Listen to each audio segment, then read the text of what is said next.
So, being that it's the second call of the year, I wanted to make sure that we went through some of the predictions and outlooks and things that are coming in the year, new updates, rollouts, and kind of some things to be looking towards.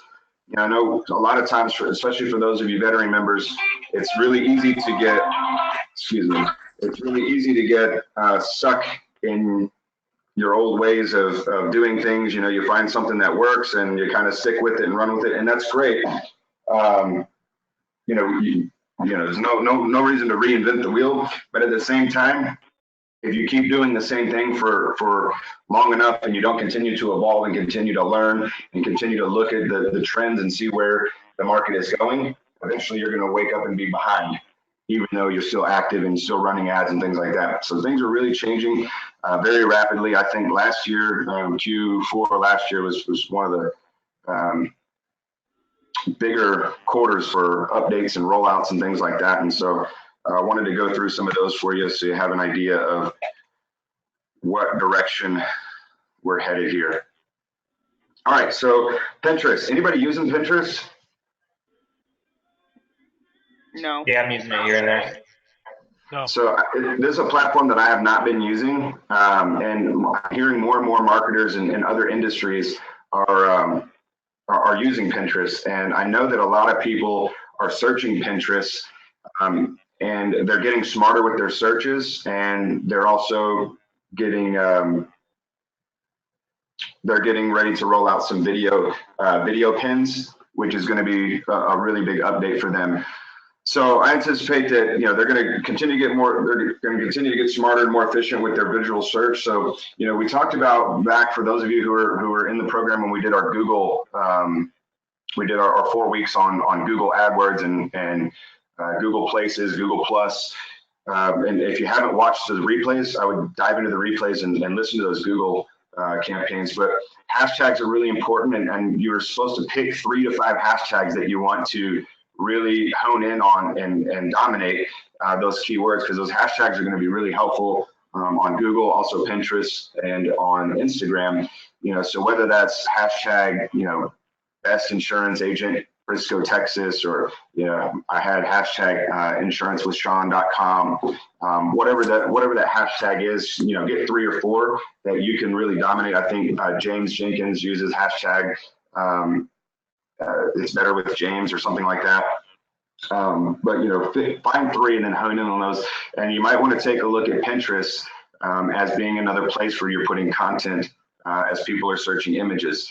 You know, if you're, you know, Eli is doing a really good job of using, creating memes and putting content out that way.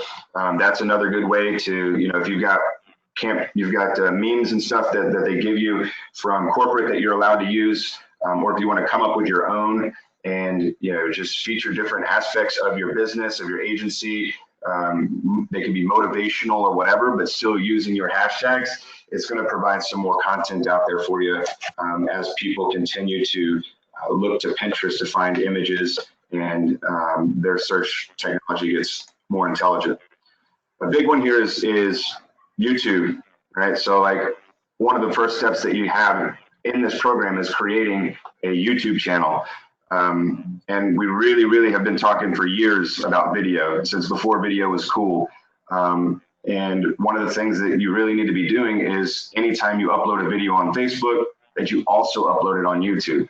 This is an area that I too could use some improvement, because I just don't. I do so many videos.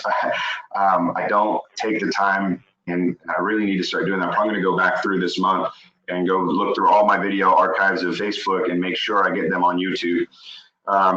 Because with the rising cost of Facebook ads, we're working with more and more people who are looking for diversification and utilizing YouTube. And, you know, this is a great way to really harness the power of video and, you know, take those Facebook lives that you do, take your, you know, Facebook interviews. If you're doing the split screen, we talked about that a couple months ago about using Facebook Live with split screens. Now you can bring people onto your Facebook Lives and have sort of an interview, using that with your potential referral partners, like your mortgage lenders, your real estate agents, you know, car sales guys, property managers. Even local restaurants. It's a great way for those of you that write commercial insurance to get in front of local business owners and feature them, and using YouTube in order to keep that content out there. So YouTube, obviously, when you have a YouTube video, it's going to be one of the first page place results. So if you want to get on first page with Google without spending hundreds of dollars a month on SEO, have video content and be really precise with the tags that you put in the video and how you title the video. So, a lot of my videos that I'll upload to YouTube, I'll always make sure I put my name in there. Or if I put, an Agency Alliance video, I'll say Agency Alliance, Insurance University, Sean Mathis. So anytime you search my name or you search the company name, these videos are going to pop up. And, I've gotten a fair amount of business of people who have found me from YouTube. It's a great place and really is an untapped resource for, insurance agents. Very, very few are using it. Obviously you got to be careful with compliance. So make sure you know what the do's and don'ts are of video and what you are and are not allowed to say. But if you can find some content that you are able to put on a video, even if it's, if you have something, let me just look at an example. We'll look at an example here at the end of how you can use video with your approved marketing material. Going to a place like Fiverr, spending $5 to get a little animated video made that will be within the compliance regulations. The other option is to have an incognito insurance page, and you can use use your incognito brand, and you can get those animated videos made to say whatever you want. And have those people talk about life insurance, talk about auto insurance, 5 ways to save on your auto insurance, and create a 5-part video series. There's just so many different ways that you can use it, but one of the most effective is, again, doing the interviews and putting those up. So if you have a local restaurant or a catering business that you want to write their 20 catering vans, this is a great way to say, hey, I'd like to come in and as a local business owner, we always have a business spotlight of the week. And I would like to feature your catering company on all my social media channels and send it out to all of my clients and everybody that's connected with me on social media. I've got 10,000 connections between Twitter, Instagram, YouTube, Facebook, and my business page. And I would like to just do a quick informal interview, ask you a few questions about your business, how you got started, what makes you guys different, and just have a little time to promote yourself and put that out there. Most business owners aren't going to say, no, I don't want that free advertising, right? And then you'll have that and you put that into YouTube, and then, you can say Dallas Catering, and then, Sean Mathis, and tag it with insurance, catering, whatever. So anytime somebody goes to look for the, catering in Dallas, it's going to be one of the first search results pop up. And most catering companies in Dallas aren't going to have any video content. So it's going to guarantee me the first page placement, and just another unique way to add value to the business, but also to get my name in front of people that are searching on Google and or YouTube. Has anybody used YouTube at all or used videos in that way to get into an account?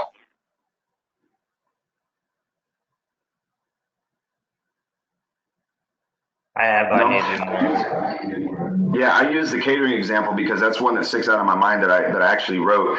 A catering company that does all the catering for the Dallas Cowboys and the Dallas Mavericks. And I wrote that business by using that very strategy, that very approach to get in front of them. After we did it, I said, hey, curious, who do you guys have your insurance with? What company? And have you been there long? And would you be interested in saving some money? Because we're actually really competitive in the catering niche. And they're like, oh yeah, absolutely. And it was like a $15,000 premium deal that I got simply from doing a YouTube video that took 5 minutes. So, YouTube can also be used as video hosting. I used to host a ton of videos on there. But, really understand that YouTube is the number 2 search engine. Essentially, there's only the only place that there's more searches happening are on Google. So YouTube is definitely a player, and it's definitely a place that we need to spend some more time. And the targeting is getting much easier and much more fine-tuned since they've been in the heated battle with Facebook. So it's definitely a platform that you need to put back on the radar, that you need to use. Guys, your realtors they live and breathe YouTube. They have to have it. So if you can learn to master YouTube and you can learn to make use of that and help your realtors in that way, it's going to be a really easy way to get in front of top producers and speaking the language that they either want to know or that they understand. LinkedIn, been talking about LinkedIn since June of last year. We did a series on LinkedIn, 4 or 5 training replays. They have done a really, really good job over the last year with their ads. They call it Campaign Manager. They're targeting and they're getting ready to release video ads coming soon here in 2018. I think by the end of Q1, we'll see video ads. So, over the last few months, they've been making some serious moves, added videos to the personal accounts, testing geo filters, a lot of updates on the messaging platform. You're able to run ads into the LinkedIn Messenger, sponsored ads, just like you can in Facebook.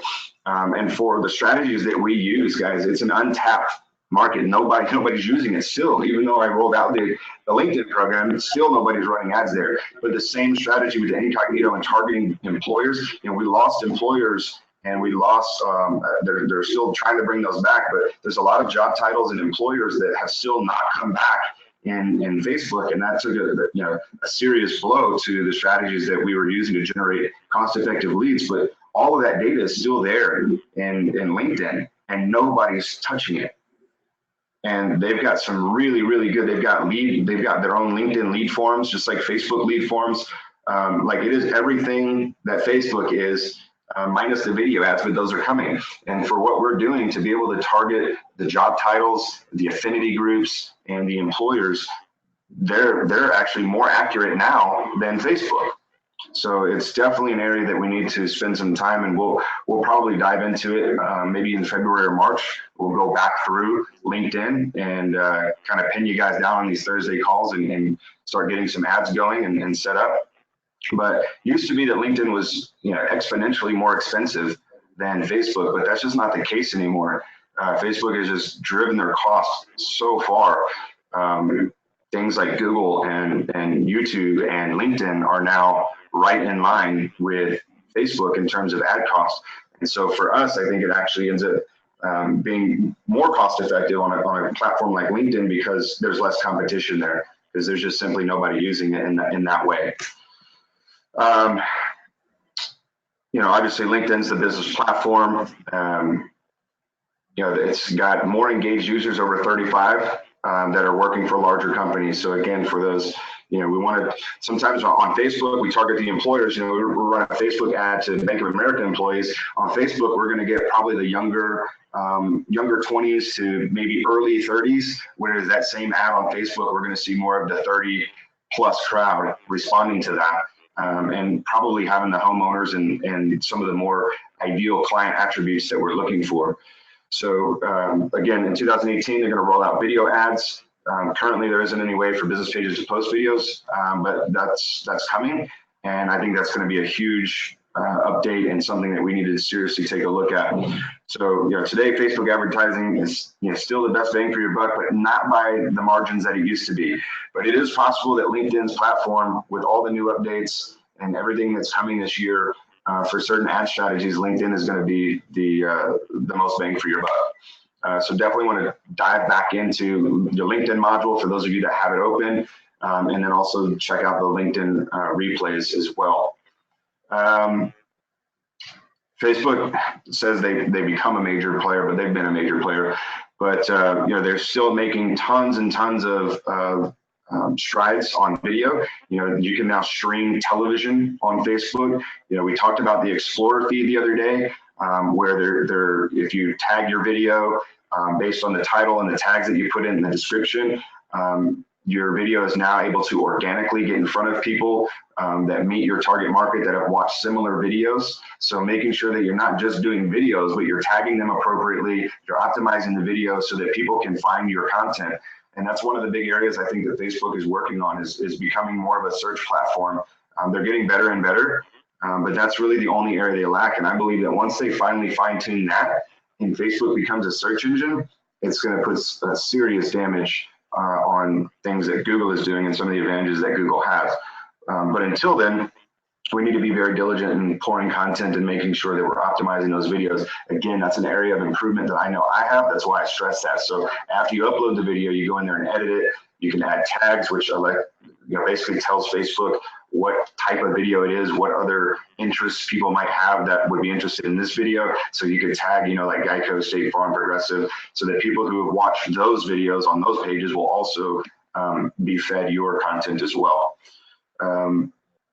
They've got the live feature that come out. They've got the interviews, the split screens. If I do a Facebook Live, I can bring somebody that's watching onto the video, so it's more and more interactive. So tons and tons of video updates have happened over the last year with Facebook, and we just need to make sure that we're staying on top and we're utilizing them. Even if you're really shy about using video, to understand the power and the possibilities and know how mechanically to use these and what strategies you can do with these videos, that will help position you as an expert for the realtors and the lenders who need to be doing this, and you can help them in that way and just have some more in-depth conversations, or maybe pour some value into, do a presentation at a real estate office and talk to them about Facebook video updates, talk to them about Facebook Live, give them some ideas on how they can use it. So, know that this program isn't just about, here, learn this and then do this. It's learn, do, teach. You want to learn it, you want to implement it, but then you also want to teach it so you can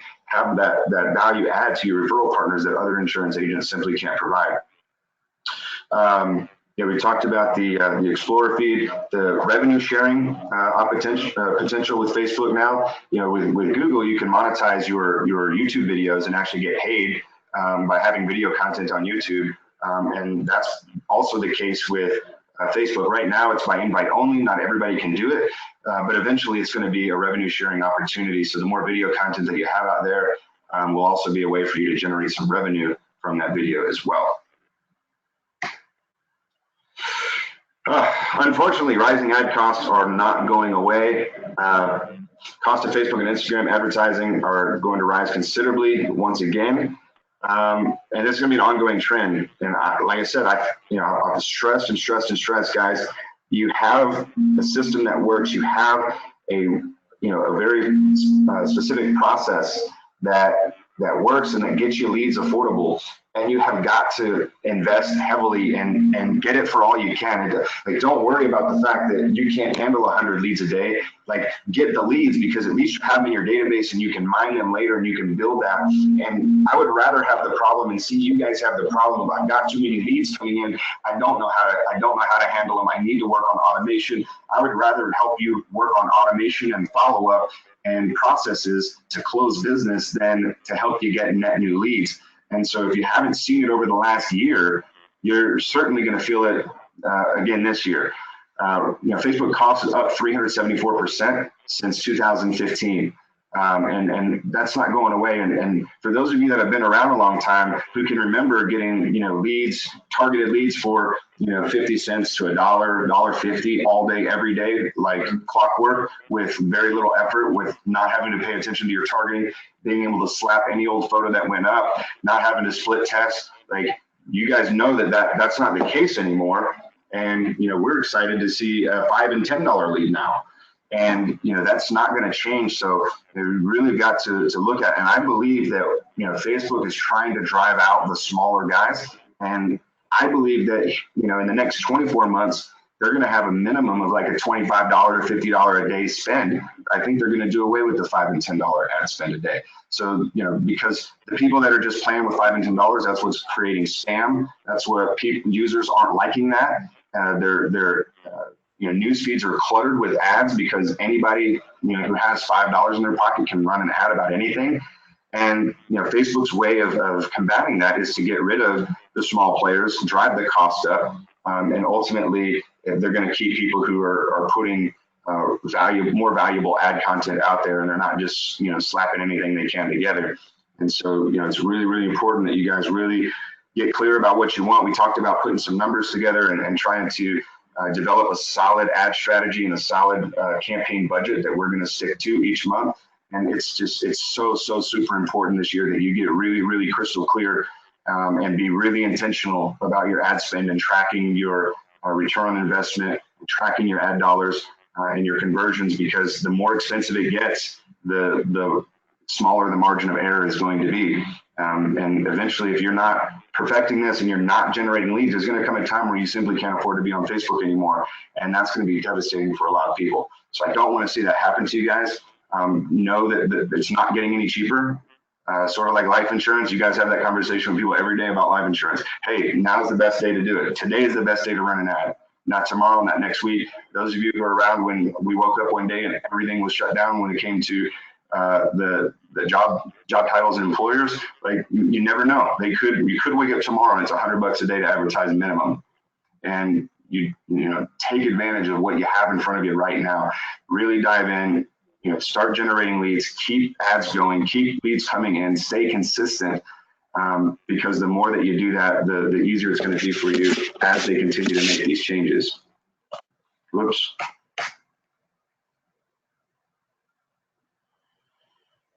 All right, and that's also why, you know, I've been talking a lot about custom audiences, you know, retargeting. Those of you that have been around a while and you've got these databases, you've got to upload them, you've got to start using them.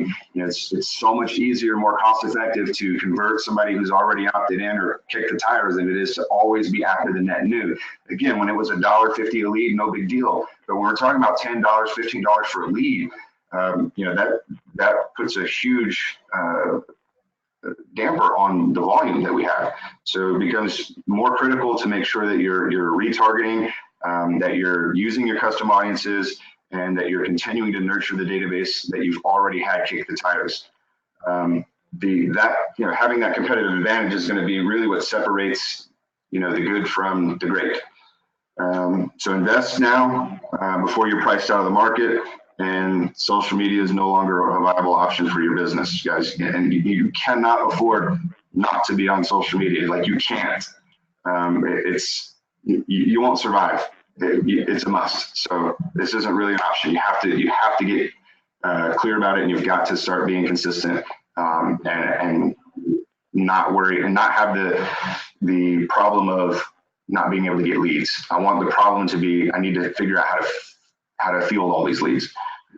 Facebook reviews, this is a big one. And this is something that we can help each other with, guys. We've got power in numbers in this group, and we've done it before, but honestly, the engagement in the group since Thanksgiving has diminished, and we've got to get that back up, guys. We're here in a group for a reason. We need to be able to help each other. So we need to be able to help each other. There shouldn't be anybody in this group who has less than 65 5-star reviews.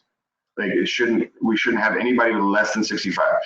It takes us a minute to help each other out and give us some love on those pages. You know, Doug posted a deal the other day that he needed some help with engagement on one of his posts to try to get in front of realtors, and maybe one or two of us helped him out. And guys, it's just not acceptable. That's not why we're here in a mastermind together. We're here together because we all have a common goal, and because there's power in numbers, that we can learn from each other's mistakes. We can also learn from each other's successes, and we can help each other and have that bond and that camaraderie and that foundation of which we can lean on that other insurance that are trying to do it alone that they don't have. And so I really want to get back to that. Get back to connecting with each other, get back to using the group, sharing strategies, sharing ads, sharing successes, sharing failures, and really, you know, we have such a huge opportunity with such a large group that we have, but we're just not even taking full advantage of that, not even close. So reviews, they drive search traffic for Amazon, but likewise they increase your viewership and how you show up on the page rankings to Google, or to Facebook, excuse me. So as they continue to expand and they continue to refine their search options on Facebook, a key piece of that algorithm of who they show what pages to is going to be based on those reviews. So you need to have a review strategy in place. You need to be getting reviews at the point of sale. We need to help each other get some reviews on our pages. We'll do another deal here. I'll start a thread. We can put our pages in there, and then we can all help each other. Got to do it, guys. It's really, really important to help each other out. And then, let's see. And I'm going to give you guys this presentation too. You're going to have it as well.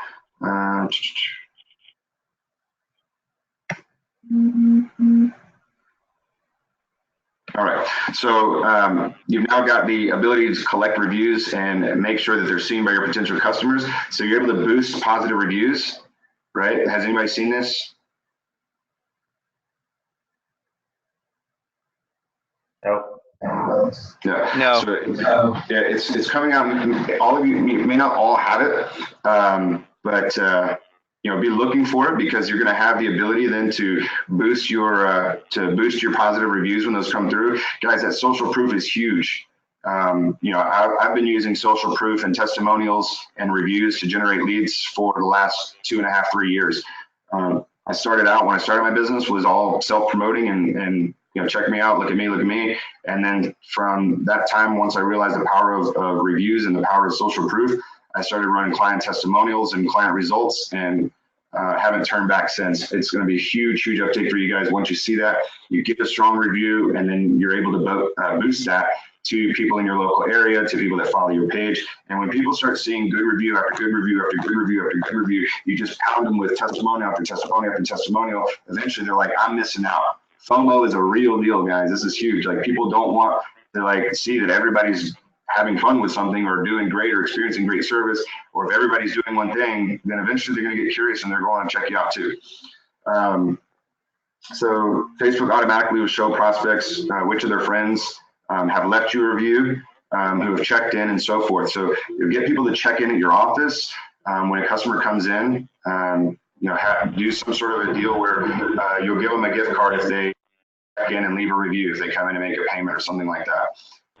Host an open house at your office, and bring other business owners and realtors, and do a wine and cheese and a meet and greet, and have all of them check in when they get there, because this throws you in the news feed. And then as people are looking at your page, it'll say, hey, Joe and Bob and this friend all like this page, and here's what they've said about it. So try to work on getting positive reviews from your customers, like maybe as a check from Liberty Mutual. Like, so we got one of those big checks with a dry erase board that he writes a check for the savings amount for each client, and he'll hold it up whenever he's done that. So that goes along the lines of the client success stories that we've talked about in years past. Just a new spin on that.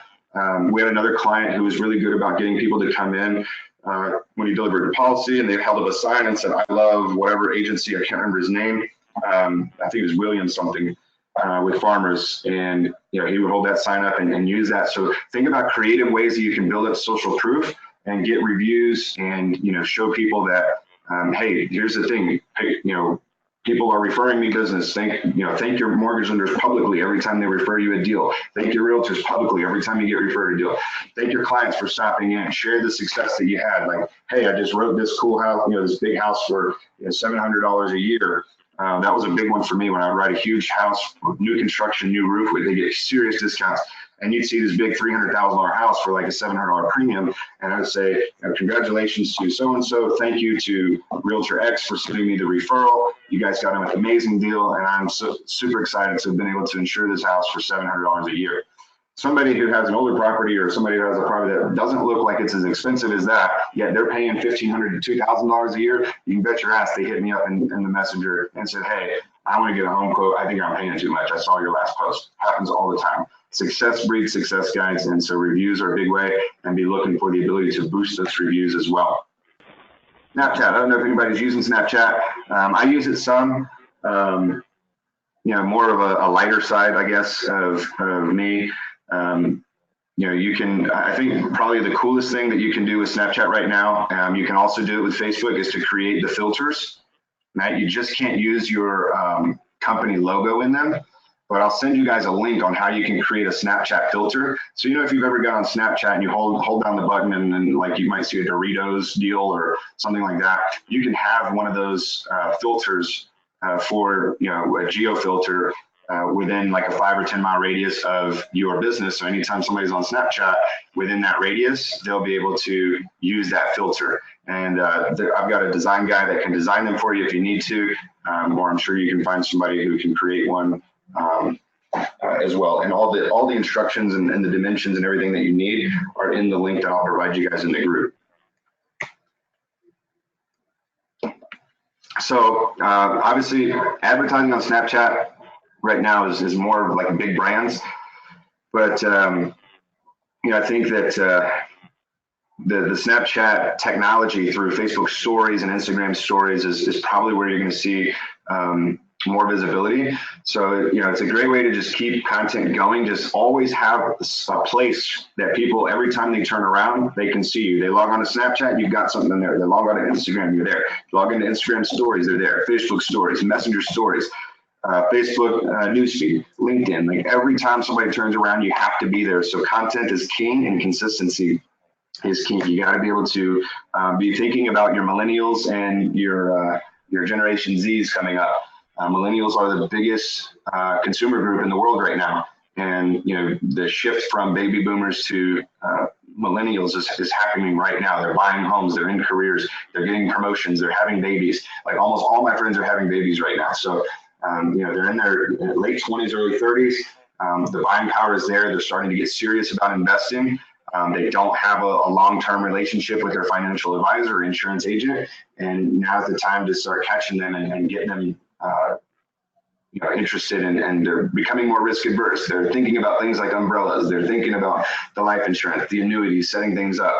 So really be focusing on those guys, because they're all, they're on Instagram, they're in the stories, they're looking for that content that they can see all the time.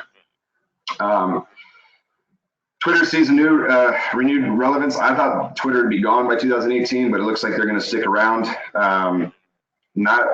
Basically, the way I use Twitter is I just have it linked to my LinkedIn. If I post on LinkedIn, it feeds to Twitter. That's about it. I've not really found a whole lot of success personally in my business, nor did I on insurance for Twitter, but realtors like it. Some people still really use it for search. That's probably the best place and the best thing that I have found Twitter to be used for is to as a listening platform. Unless you're a celebrity, people aren't really following you on Twitter. They're not really looking for you, but it's a great listening platform using the hashtag. Twitter invented hashtags. So, going on and see what conversations are happening around State Farm, around insurance, around farmers, around auto insurance, around insurance rates. Like see what these conversations, what's people are saying about it, and you'll be able to stay up with news. You'll be able to see if people are complaining about their rates or anything that's happened in the industry. It's a great way to listen in on what's being talked about and kind of the buzz that's going on. Big brands still use Twitter. Your corporate juggernauts are all going to be on Twitter, and so that's really kind of where you're going to be able to see. And then it's a great way to just kind of do some intel and some research on your partners that you might be looking to connect with.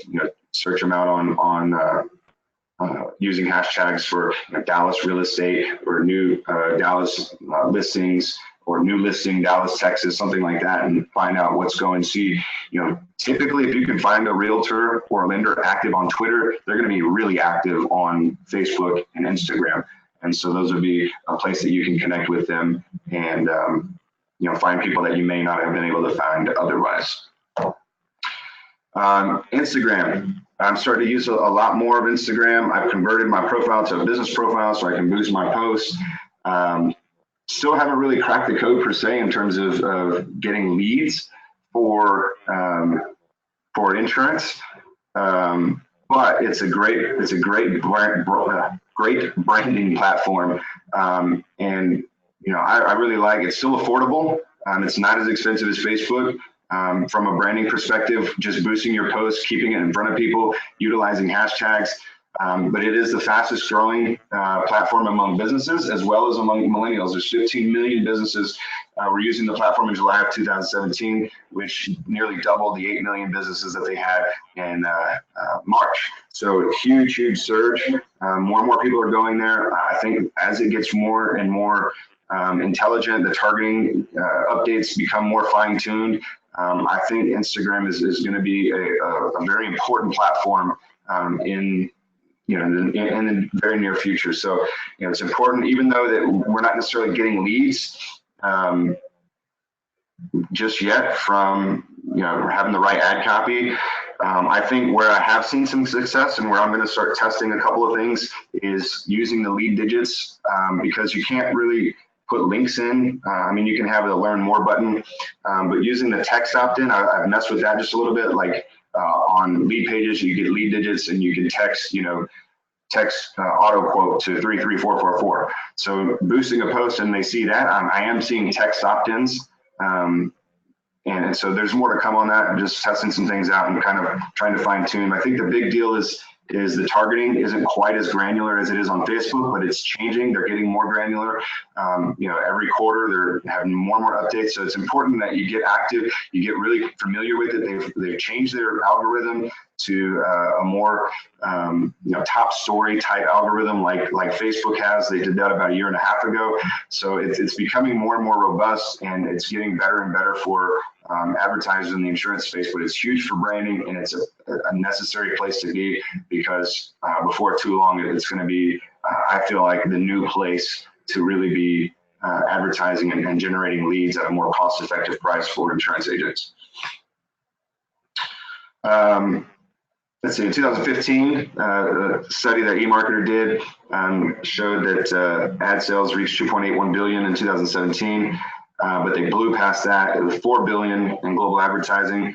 So Facebook's dealing with saturation issues. Instagram is slowly growing, and like I said, we've got to be diligent. And this is where like the group think comes in, because if we can get some folks testing some of the different platforms, and we can together collaboratively crack the code, we can be the first people to move over to these platforms and get out of the saturated place that is Facebook and get back to the $2 and $3 and $4 leads. Now, we do have some more strategies. I know I've been talking doom and gloom with all the ad increases, but there's still a lot of creative ways that we just shared a couple weeks ago with getting really good quality leads, using things like event marketing, using things like giveaways. So still really good ways to get a lot of leads really quickly. And I would encourage you guys to explore those options and just get the leads by any means necessary. That's got to be the name of the game, because we can, like I said, we can work on fine tuning the follow-up and the automation piece, and we can retarget those people, but we'd rather have them than not have them and get to a place where we can't afford to get there anymore. Let's see. That's really not important for us. Social media video is essential. Talk about this. You don't need 300 words to describe how social media will change in 2018. The answer is live video. Produced video, Snapchat video, Instagram video, YouTube video. Everything's going video, video, video. You gotta get with it. You got to start putting video content out there. Now, I talked to a lady the other day. She's like, "Well, I don't really know what kind of content to put out there." Everything. Like, you are the story. That's the whole purpose, is to get people to know you, what's going on, what you're doing, what movies you watch, what restaurants you've been to, what people you're working with, client success stories, like anything and everything that you can possibly think of. I turned a story into going car shopping. I made a creative story about that. Like, literally everything that you do can be used intentionally to promote either yourself, your brand, your values, your business, your referral partners in some way. The point is to have engaging content to keep in front of people. And video is just the way that everything's moving. We're very much a visual society. And believe it or not, it's still a wide open range, because although a lot of people are using video, not very many in the insurance space are using it. I'm working on a project right now. I'm doing a lot of research on the insurance industry for a book. And this industry that we're in is dominated by middle-aged white males. And I think right now that the insurance industry is one of probably the biggest opportunities right now for young entrepreneurs is in this industry, because there's so many baby boomers that dominate this industry, that have older agencies that simply can't keep up with the things we're talking about right here, which leaves this industry wide open for young entrepreneurs or even older entrepreneurs who are willing to reinvent themselves and who are willing to stay with the trends. Like, there's a huge, huge opportunity, guys, that you can really, really exploit if you will just break through that comfort zone and get with the technology, stay with what's going on, and start to get uncomfortable and be comfortable getting uncomfortable, using things like video and maybe even just doing a live stream of saying like, hey, this is the insurance hour, call and ask anything, or get on and ask me anything about your policy. We'll review your policy. they can listen to you do some sales calls live, like whatever. There's just so many different things that you can do. And if you would just be willing, you would cut through so much of the clutter, because other people just aren't able to keep up or aren't willing to. And I think it's a fantastic time right now to be an insurance agent if we will pay attention to trends, what's going on, and start to use the tools that are at our fingertips. Story highlights, again, Instagram, Facebook, Messenger, all these stories, little quick 30, 60-second videos. It's just a way to keep content out there. People will get lost in those. They'll start watching stories and they'll just keep watching. You'll see, once you start doing it, you'll see 50, 60, 70 people watch your video. And once they watch one, they'll go through and watch 2, 3, 4, 5. They'll watch them all. And they just absorb that content as long as you're putting it out there. And so, just keeping it diverse, keeping it simple, not always saying the same things. I think that's why a lot of people come back and check, what I'm posting or what I'm doing, because, I'll be all over the place. I'll talk about my kids, or I'll talk about an ad from H&M, or I'll, talk about a business call, or I'll talk about marketing. There's just always something new that will keep people engaged and keep them talking. Is not always the same message over and over again. And I think that's important. So, looking at your different platforms, understanding the target market and what they're looking for, and being able to feed content to them based on their likes and needs and wants.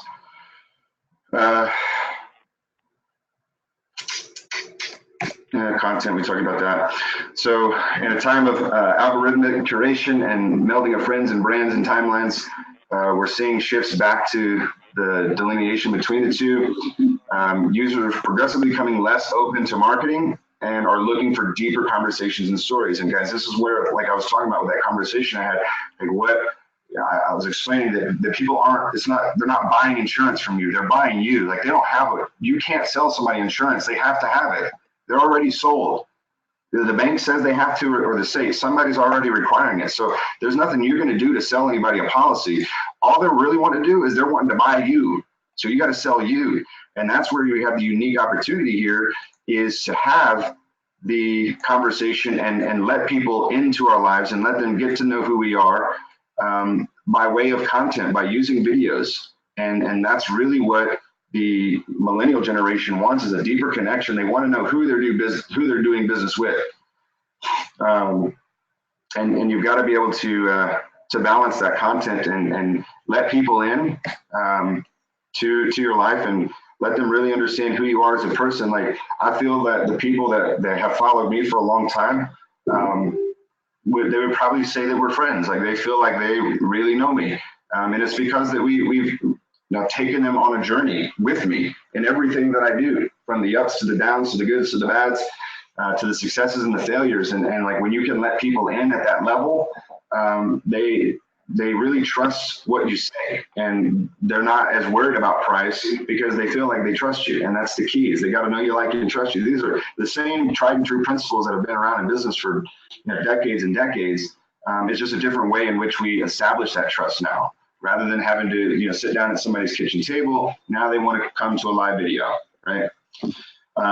So because the cost, and number 14 is retargeting, the cost, again, to gain targeted prospects and acquire new has continued to climb. It's getting more and more expensive. This is why I've been hammering away since last June on retargeting and remarketing and automation, follow-up. Each piece of content or social media needs to play a deliberate role in guiding the prospects along the customer awareness spectrum. So meaning that you got to retarget and other similar techniques, like creating lookalike audiences, to find people in the most relevant ways to have messages that are going to resonate with them, based on previous actions, based on the fact that, hey, you watched this video, I think you'll like this one, right? Or, hey, you opened up this email, so check this out, right? Or, hey, if you got a quote on your auto and home, check out this life insurance promotion that we have going on, or whatever. But it's really, you've got to really think about and segment out where your people are coming. This is we talked about last week on SharpString, or maybe 2 weeks ago, on the dynamic list building, and be able to have people segmented out by birthdays, segment them by employers, by ads that they've come in, different. Just really knowing what it was that they were initially interested in, and being able to feed them more of that content. and making sure that they're not just going to opt in, get a couple of calls, and then never hear from you again. That you've got to hammer away as soon as they come in, and then you got to keep following up over and over and over and over and over. Always be massaging that database and nurturing that database in order to get them to eventually come through. Your mindset should be, it's not a matter of if somebody's going to do business with you, it's a matter of when. If they opt in, they are going to do business with you. That's the only choice. That's the choice for me. You opt in and you're going to do business with me, or you're going to unsubscribe. That's it. Those are your two choices, because I'm not going anywhere. We talked about hashtags a little bit. I'll speed things up because we only got a few minutes here. Hashtags are really important. You need to pick 3 or 5 that you want to stick with and hit those hard on Instagram and Twitter and Google. Google is huge for hashtags. It's a great way to get yourself some first page placement without spending a ton of money or having to have a robust website SEO optimized. Let's see. Talked a little bit about humanizing your brand, letting people in, putting some personality behind your profile. That's the whole point of the one call close sales process, and why we put videos in there, is to put some personality behind the profile. Let people see you, hear you, know who they're dealing with, feel like they trust you. Bring those barriers down. So while some people are still shying away from things like video, from live video, from doing stories and things like that, you've got a huge opportunity to really humanize your brand and really bring some authenticity and vulnerability through your marketing. I've been saying for a long time that the consumers of today are starving for authenticity. Like, they're absolutely starving for authenticity because there's so much bullshit because of social media. So while it has the ability to be this great place to really build some deep and authentic connections, it's also a place to put up some really thick fucking smoke screens. And unfortunately, that's what a lot of people do. And so that people really want to know, like, hey, am I dealing with somebody? Is this guy legit or not? And I think I talked to somebody, I want to say maybe it was Victor, who, I don't know if he's on the call or not, but I think it was him. He's like, I really appreciate the fact that you're real, and that really that really shines through. And so, like, that's really what I try to do, and I think people really respect and appreciate that. Nobody wants you to be perfect. Nobody thinks that it's if all you're doing is acting like everything's fucking sunshines and rainbows, people are going to see through that, and you're going to ultimately lose credibility. So having a really good mix of being able to post something embarrassing that you did, or share some lightheartedness, or hey man, I had a rough day, things didn't go the way I thought they should. It kind of sucks, but I'm back at it. But that's really what people want to see, and you'll see a huge shift. I know that over the last 6 to 12 months, I've seen a huge shift in my following from going to the aggressive sales marketing to letting people in a little bit more on the personal side of things, and got off the gas a little bit on all the business promotion, stuff like that. And oddly enough, I've still had a steady flow of people coming in, but now they're coming in for a different reason, right? And so through that shift, I'm seeing that this stuff is really, really powerful. And I'm seeing how much people appreciate true humanitarian sides of you, and true authenticity as it relates to your personal life, and letting people see that there is some vulnerability, and that we're all human. We make mistakes.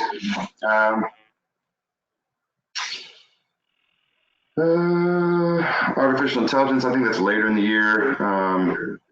It's getting increasingly noisy online, but making it difficult for people to social sell and use marketing and really stand out. But using the strategies that we've taught here, that we've discussed today, these are what's really going to help you. And like I said, I think repetition and frequency is going to be key moving into 2018. And so the retargeting, the remarketing, the follow-ups, the email drips, text campaigns, incorporating mail, just hitting people on all platforms, on all fronts, all the time, is going to be critical in order to really drive your conversions and dollar cost average the cost of acquisition down. Woo! Any questions? Yeah,